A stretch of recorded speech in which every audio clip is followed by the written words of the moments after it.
Hello everybody, I believe we are all doing okay, and in today's lesson we are going to understand the CPU then and before like done in the 1990s and right now in the 2026.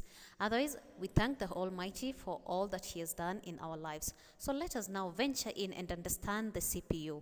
So what is the CPU? The CPU means the central processing unit. It is called the brain of the computer because it processes instructions and controls computer operations.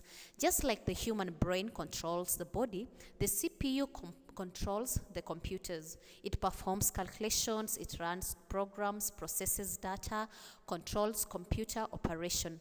It also communicates with the input and the output and also the storage devices in order to perform tasks. So that is the CPU. Then we have the old CPUs.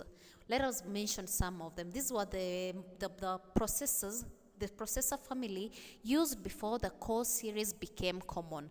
That is the 486SX, the 486DX, 486DX2, 486DX4, the Pentium Pro. These were important processors, yes, in the development of computers, but they are now outdated.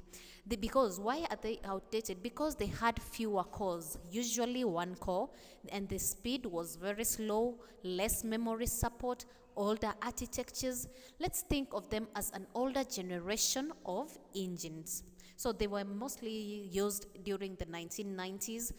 At that time, these were the old CPUs. Then what do CPUs do now? Right now we have what we call the modern CPUs, the modern central processing units. And those examples are the Intel Core, i3, i5, i7, i9, and so many. And with this, the Intel, when we look at the iCore 1315, this is how many tasks they can perform at once. Then we have the AMD Ryzen processors and laptops and phone chips with multiple cores. Today's CPUs are much faster and more powerful than the old 486 and the Pentium processors. That is, they have a better architecture, more cores and smarter processing, larger cache. So, what are the features of the modern CPUs? They have a high speed, that is the GH7. GH7 stands for the gigahertz, which is a unit of frequency equal to 1 billion hertz or 1 billion cycles per second. And it's most commonly used to measure the clock speed of computer processors and the transmission frequencies of wireless network. The older CPUs, they had the MH7, that is the megahertz, which they're equal to 1 million cycles per second. So you can even understand how the billion and the million. So you can already see how the modern CPUs, they have another kind of speed. Then they have multiple cores. That is two, like you can perform the two tasks at the same time without getting slower or something. They can perform 8 multiple cores and even more. Then they have a better power efficiency. There is the laptops can endure much longer with their batteries, and they can handle multitasking. There is doing one project at this time, then you're doing another project, then you're doing another project, then you have another desktop handling another thing, another desktop handling another thing.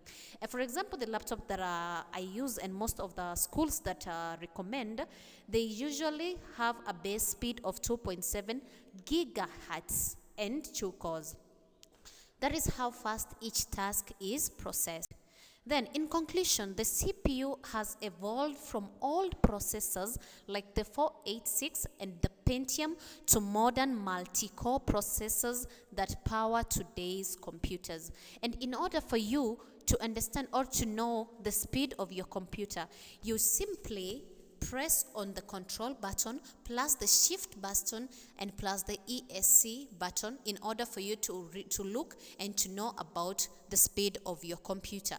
Otherwise, thank you for listening to this presentation, and I hope you liked it. So please just like, subscribe and share the video. Thank you.